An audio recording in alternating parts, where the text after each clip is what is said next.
Good afternoon. This is Jerry Isley again, and this is Holy Saturday, and I want to welcome all of you here to my home. And as I said, today is resourceful and free.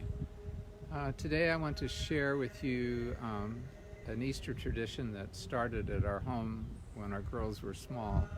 But before I do that, I would like to read an Easter reading. It's really wonderful.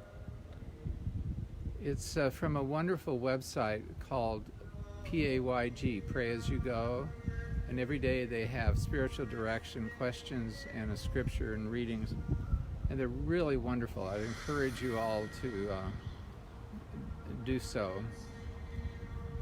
So in the background of Gregorian chant, I want to read this to you. It's on Holy Saturday. Today is Holy Saturday, the 11th of April. Holy Saturday is called a long, empty day in the Christian calendar. It's while we wait outside the tomb, wondering what will happen. In a normal year, we should hear at midnight Mass Matthew's account of the brave women coming to the tomb in early dawn. But this is not a normal year. Because of the virus, this has hit us all and perhaps made us wonder if God is really in charge. You might like to pray over this story during the empty silence of this day. Today's reading is from the Gospel of Matthew, and it begins with the women coming to the tomb. But there's no one there. The authorities had posted guards to look after Jesus' corpse to make sure it was not stolen. But it turns out that they became like corpses themselves. What is God saying here? So I encourage you to read it. It's in the Gospel of Matthew. Easter for me has always been a wonderful occasion, and it's been a wonderful family time. I hope you all were able to tune in to see how we made the garden tomb. And if it's too dark, I've said this, but if any of you find it too dark, I will try to reshoot it and record it and post it. But today on Holy Saturday, we're going to talk about Easter traditions and how they include our own stories. This is my front porch. And there's several things here that I'd like to tell you about.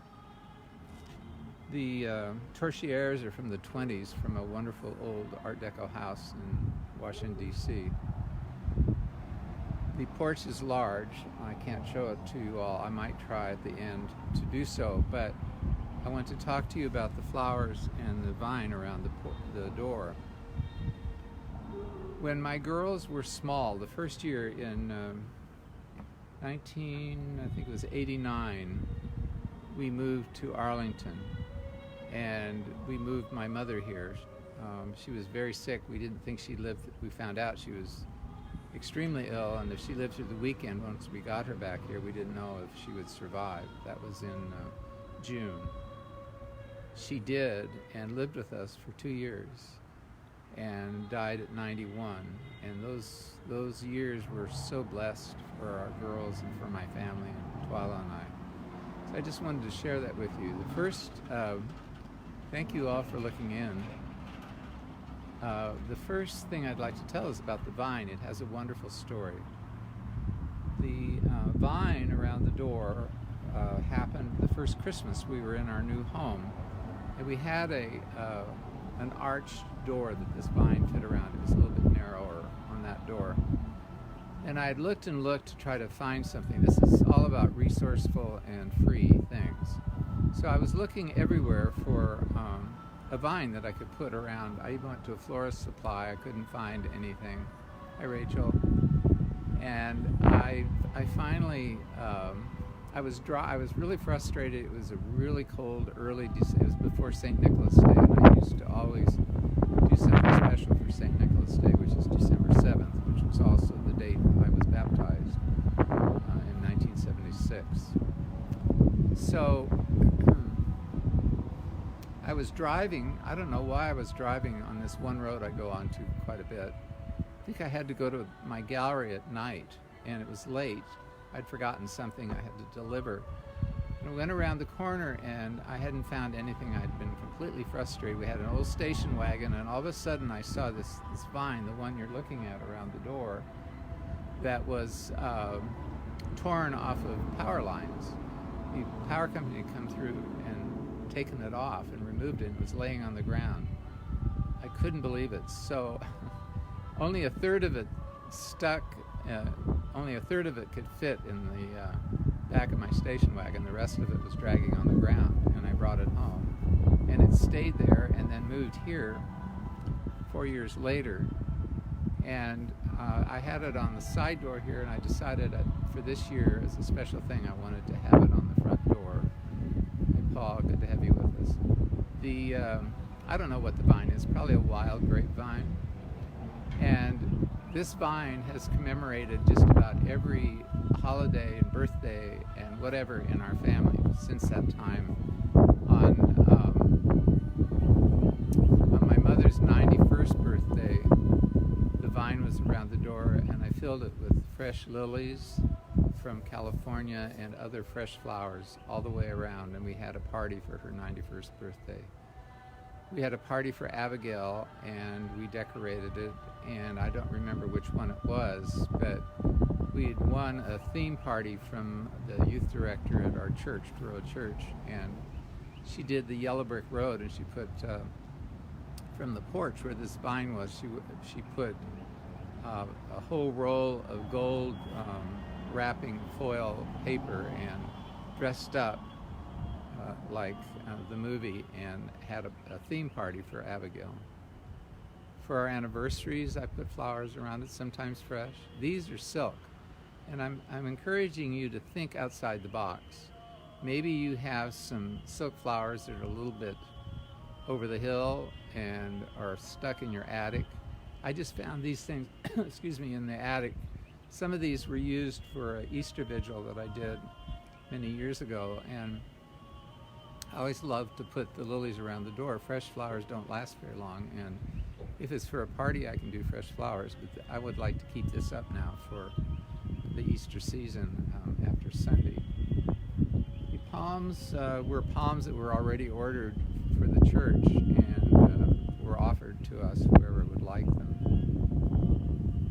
The saying above the door is something I found in a really strange little kind of antique gift shop in Southern Virginia a long time ago, and it says, "Christ is the head of this house. He is a guest at every meal."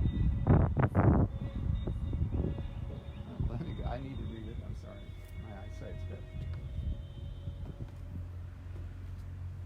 Christ is the head of this house,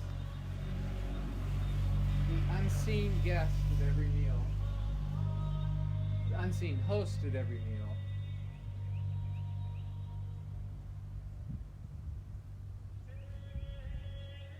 And the silent listener to every conversation. This is a statement of love, not checking up on you, so just in case somebody's reacting. Anyway, I found that and put it by the side of our door when people came to knock. That's the first thing they saw. One day it accidentally got knocked and cracked, and so my friend who actually, I don't know if she did it or somebody else did it, I don't really know. She went and mended it, and I think the crack makes it even more wonderful. It's just plaster of Paris, and it was they had a bunch of them. One of them was painted really awful blue and red. It was really terrible. Anyway, I didn't have a flower wreath, but I had a garland, so I decided I would make it oval, like a Victorian picture. I thought that was more interesting. So again, it's just being resourceful with what you have. And if you find a vine, you can you can figure it out. You can even take branches. There are a lot of dead branches around because of the wind last night and yesterday. I'm glad I didn't do this yesterday because it was too windy the last few days. But you can just take wire and really fine, like picture hanger wire or whatever you might have, and you can wire some twigs together and make a vine eventually. On the right, I'm going to lower this a little bit. I'm sorry, I'm drinking water. I'm on a fast until after church tomorrow, so I do this occasionally, and I'm doing it for a friend, and it's such a privilege, and for some other friends, a bunch of friends. So I'll tell you what I got a post this week from a friend that moved to Colorado. They're wonderful friends, and they just moved into their house and had to move quickly and move in. And as you know, it's usually chaos when you when you move. So the house was very neat, but it was still chaotic, and they hadn't really organized one room. So she sent a picture saying, "Look at the pristine living room." And so, being sardonic in my own brain, I looked at it and I thought, so I wrote back and I said, what tends to happen after all this time, shelter in place becomes helter-skelter in place. So, hope you're not having helter-skelter. I felt I had to clean up my act in the house, and my typical thing is to either focus on one corner of a room and spend a whole day just going through a drawer, or what usually happens is I get desperate and I just end up shoving it all away just so I can see that it's clear. So I've kind of done a combination of both. I've cleaned up, and then I've also shoved stuff away just so I can have some civility and peace over tomorrow. So in front of the door is, you may have seen this before, is a wood carving by a Polish folk artist named Janczyk. And let me kind of, there. It's a wood carving, and it's a famous image, folk image in Poland. And this was a gift from a very dear couple of friends of mine, Milton and Ingrid Rose. And he was over there in the 60s. They were both over there, and she's a paper conservator and was consulting on paper conservation with the National Library and Museums in Poland. To the left is a bunny that came into the family when our girls were little. It's a cookie jar, and it's the bunny from Fairy Tale. I just thought it was appropriate to at least have that out there for today. And a few flowers in a milk jar. You can just take anything you have and celebrate. I love celebration, and this is one way you can do it with your family. I would encourage you to color eggs. If we can do the recording, sorry, I'm going to go back here, not jerk it around. If we can do the recording, we'll show you how to dye Easter eggs with different dyes. I'm going to try doing it remotely with Abigail and Nathan tonight, and we'll post it later. So these are some things you can do. This cross, let's see, where is it?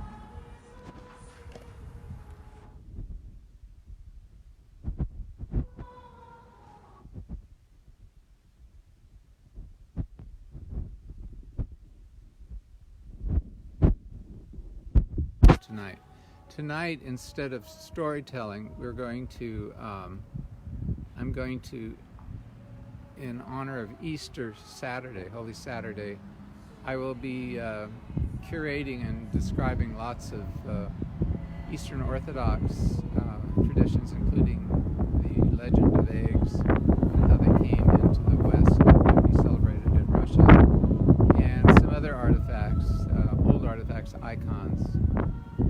Today is a day of quiet and reflection, and also I've just been thinking over the last 24 hours, after listening to an amazing podcast on shame, like psychological shame, and the gist of it was for shame to dissolve in yourself. Whenever shame reigns in you, it blocks creativity. Shame can only be dissolved if you are seen in the eye of another.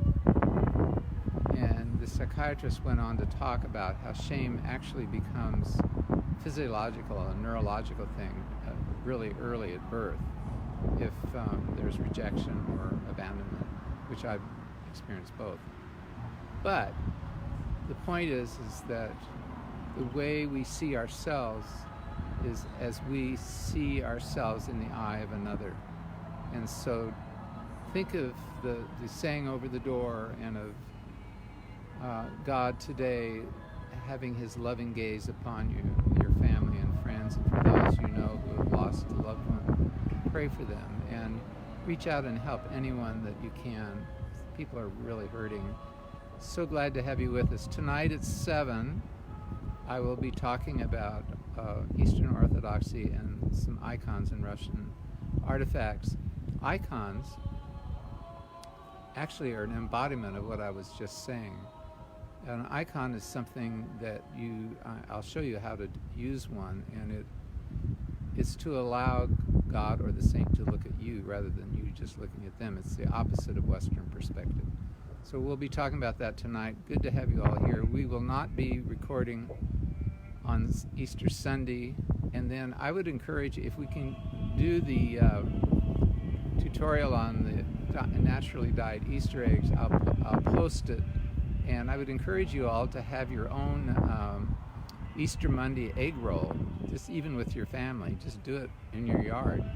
The White House egg roll is a big deal, and it's really fun. And so Monday's a good day to do. Easter Monday's a good day to do that. So I'd encourage you to do that. And I won't be broadcasting rolling eggs, but I'll be back with you on Tuesday for tea time at 3, and then story time. We'll continue the book, His Horse and the Boy, and we will also be looking at other artifacts. Sometime within the next week, I'm going to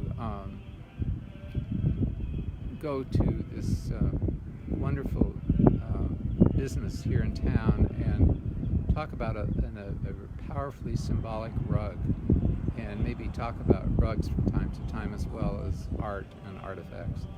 So I hope you have a wonderful weekend. I'm so glad you could join me, and blessings to you all, and a happy Easter. He is risen. He will rise in the morning.